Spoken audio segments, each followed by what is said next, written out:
বন্ধ হ'ব BSNLৰ 3G সেৱা দুৰ্বল সেৱাৰ বৰ্ধিত অভিযোগৰ বাবে BSNLে 3G সেৱা বন্ধ কৰিবলৈ আগবাঢ়িছে একে সময়তে 2G 3G আৰু 4G সেৱা প্ৰদান কৰা BSNLে চাহিদা হ্ৰাস হোৱাৰ লগতে গ্ৰাহকৰ পৰা লাভ কৰা একাধিক অভিযোগৰ বাবে এই সিদ্ধান্ত গ্ৰহণ কৰিছে অৱশ্যে BSNLৰ 2G সেৱা অব্যাহত থাকিব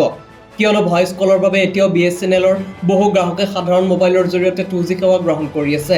কোম্পানীটোৱে 2G সেৱা অব্যাহত ৰাখি নিৰ্ভৰযোগ্য ভয়েস কল সেৱা আগবঢ়াব